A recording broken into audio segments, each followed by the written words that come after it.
Thank you, Greg, for that awesome story of your life. We'll now call on Brian Baker and the Lower Barrington boys to lead us in singing again.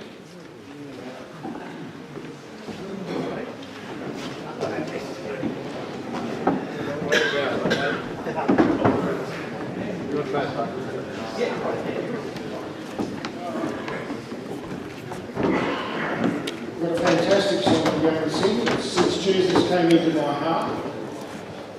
It's the right one. What we just heard, isn't it? Stand up and sing together. Thanks, gentlemen. Thank you.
Since Jesus came into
great. Thanks everyone for joining in so enthusiastically. I've heard many people over this last 4.5 years say how great the singing is here. The men lift up their voices to God. It's very, very encouraging.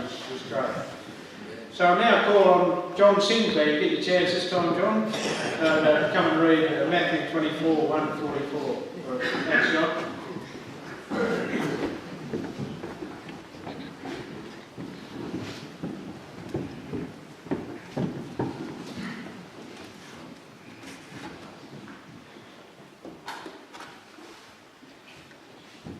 Then Jesus went out and departed from the temple, and his disciples came up to show him the buildings of the temple. And Jesus said to them, "Do you not see all these things? Assuredly I say to you, not one stone shall be left here upon another that shall not be thrown down."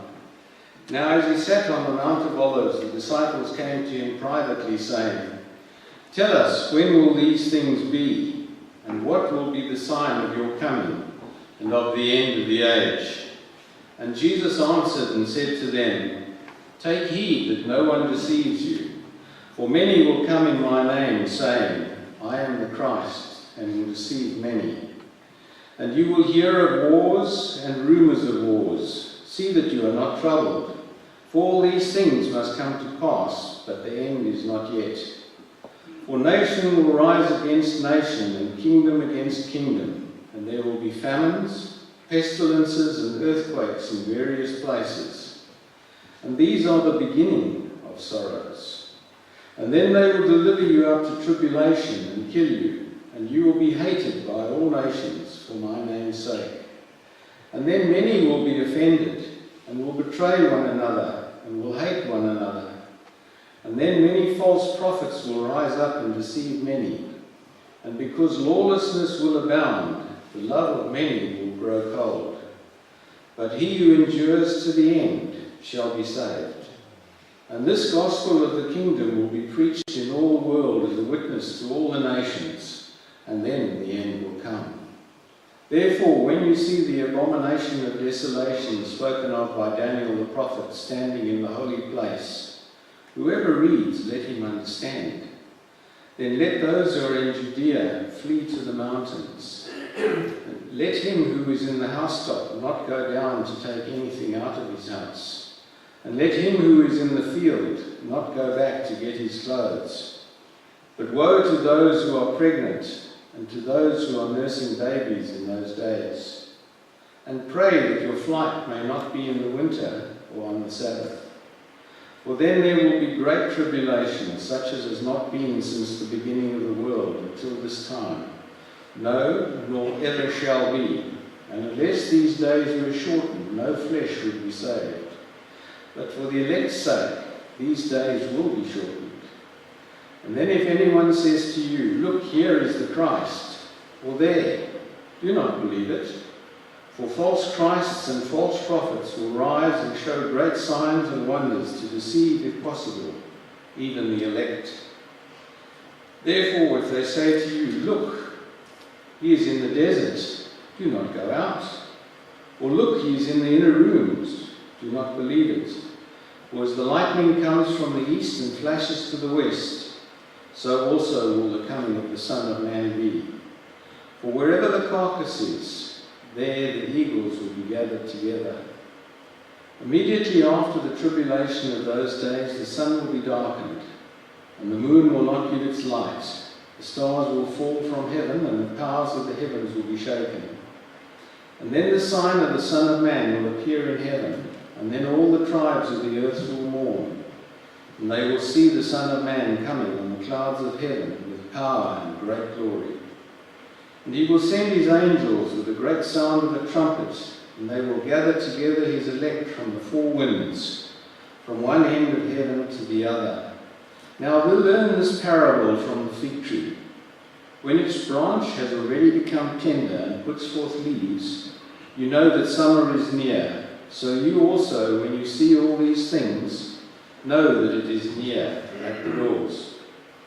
Assuredly I say to you, this generation will by no means pass away till all these things take place. Heaven and earth will pass away, but my words will by no means pass away. But of that day and hour no one knows, not even the angels of heaven, but my Father only. But as the days of Noah were, so also will the coming of the Son of Man be. For as in the days before the flood they were eating and drinking, marrying and giving in marriage, until the day that Noah entered the ark, and did not know until the flood came and took them all away, so also will the coming of the Son of Man be. Then 2 men will be in the field, one will be taken and the other left. 2 women will be grinding at the mill, one will be taken and the other left. Watch therefore, for you do not know what hour your Lord is coming. But know this, that if the master of the house had known what hour the thief would come, he would have watched and not allowed his house to be broken into. Therefore you also be ready, for the Son of Man is coming at an hour you do not expect.